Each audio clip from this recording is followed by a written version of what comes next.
काही मुहूर्त नसल्या कारणाने. आणि यानंतर थेट जाऊयात रोहित पवार बोलतात. पुणे आणि पिंपरी चिंचवडमध्ये तिथे असणारे सर्व कार्यकर्ते जे इलेक्शन लढणार आहेत, म्हणजे ही कार्यकर्त्याची इलेक्शन आहे, या सर्व लोकांशी बोलल्यानंतर चर्चा केल्यानंतर पुणे शहरामध्ये सुप्रियाताईंनी सुद्धा प्रत्येक व्यक्तीशी त्या बोलल्या. शशिकांत शिंदे साहेब तिथं बोलले. पिंपरी चिंचवडमध्ये सुद्धा तिथं सर्व कार्यकर्त्यांशी बोलल्यानंतर सर्व कार्यकर्त्यांचं म्हणणं आलं की आपण घड्याळावर जाणं हे योग्य ठरू शकतं. त्यामुळे ही लढाई कार्यकर्त्यांची लढाई आहे. हे इलेक्शन कार्यकर्त्यांचं इलेक्शन आहे.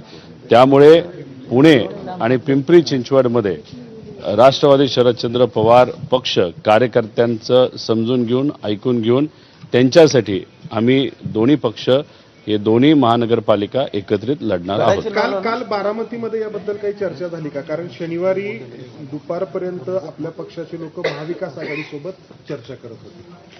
कसं असतं की चर्चा करत असताना कार्यकर्त्यांकडनं सुद्धा काही अपडेट घेणं हे महत्त्वाचं असतं.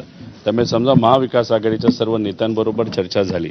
ती चर्चा झाल्यानंतर मग कार्यकर्त्यांबरोबर तिथं असणारे जे आमचे प्रमुख आहेत पक्षाचे, ज्याला सुप्रियाताईंनी जबाबदारी दिलेली आहेत, काकडे साहेब असतील, विशाल भाऊ असतील, प्रकाश भाऊ असतील, पठाडे भाऊ असतील, ह्या लोकांना मग त्यांचे कार्यकर्ते तिथं असणारे भेटून मग ते काही इनपुट देत असतात. आणि त्या इनपुटमध्ये सातत्याने हेच येत होतं की पुणे आणि पिंपरी चिंचवडमध्ये आपल्याला घड्याळाबरोबर जावं लागेल. एक गोष्ट तुम्ही समजून घ्या की आम्ही कुठेही घड्याळाच्या चिन्हावर लढणार नाही. आम्ही एकत्रित येऊन घड्याळ एकत्र आणि तुतारी एकत्र असे दोन चिन्ह घेऊन तिथं लढणार आहोत. नाही, पण प्रशांत जगताप यांचा हाच आक्षेप होता की राष्ट्रवादी सोबत जाणं म्हणजे एका अर्थाने भारतीय जनता पक्षासोबत जाणं किंवा एका अर्थाने बी टीम म्हणून त्यांचं काम करणं. कारण महायुतीमधला एक घटक पक्ष आहेत अजितदादांचा पक्ष आणि विरोधकांची स्पेस ते खात आहेत. प्रशांत जगताप हे चांगले पदाधिकारी होते, पण त्यांनी का निर्णय घेतला, कशामुळे घेतला, हाच या ठिकाणी मी काही सांगणार नाही. त्याला वेगळी कारणं आहेत, फार मोठी कारणं आहेत. त्यामुळे तो चांगलाच कार्यकर्ता होता. आम्ही एकत्रित त्या ठिकाणी काम केलेलं आहे. त्यामुळे इथं जर आपण कार्यकर्ते बघितले की प्रशांत जगतापांचा काँग्रेसमध्ये प्रवेश झाल्यानंतर ते जे कुठली नावं सांगत होते शहराचे अध्यक्ष म्हणून, त्यातले 95% कार्यकर्ते हे प्रवेश झाल्या सुप्रियाताईंना सर्व नेत्यांना भेटले आणि त्यांनी जे सांगितलं की काही झालं तरी आपल्याला घड्याळाबरोबर त्या ठिकाणी जावं लागेल. त्यामुळे प्रशांत दादा जगतापाच्या काळामध्ये असणारेच कार्यकर्ते सुप्रियाताईं सर्व नेत्यांना भेटले आणि बोलले की आपल्याला घड्याळाबरोबरच जावं लागेल. त्यामुळे इथं ही कार्यकर्त्यांची लढाई असल्यामुळे कार्यकर्त्यांचं ऐकूनच हा योग्य असा निर्णय घेतलेला आहे.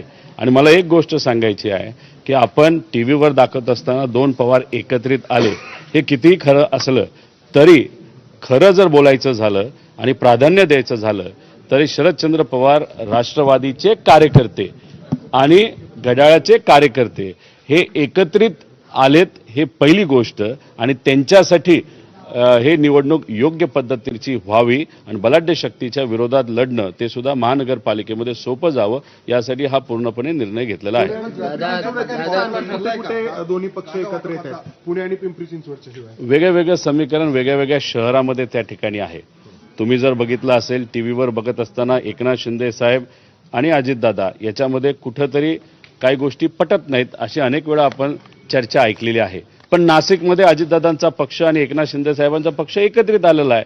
त्यामुळे त्या लोकांना तिथं असणाऱ्या कार्यकर्त्यांना विश्वासात घेऊनच लढावं लागतं. आणि तसं प्रत्येक शहरामध्ये वेगवेगळं समीकरण हे आपल्या सगळ्यांना बघायला मिळेल. ह्याच्यामुळे विलिनीकरणाची चर्चा सुरू होते की राष्ट्रवादी काँग्रेस जी आहे ती विलीन होणार म्हणून. तर मग तुमचा पक्ष स्वतंत्र राहणार की भविष्यामध्ये विलीन होणार? हे बघा, महानगरपालिकेचं इलेक्शन आज या ठिकाणी आहे आणि विलिनीकरणाचा प्रश्न नाही तर विषय हा जर चर्चेत तिथं असला असता तर अख्ख्या महाराष्ट्रामध्ये आम्ही युती तिथं केली असती. पण तसं काय झालेलं आपल्याला दिसत नाही. तिथं फक्त पुणे आणि पिंपरी चिंचवड मध्ये तिथं असणाऱ्या कार्यकर्त्यां पदाधिकाऱ्यांनी आणि यानंतर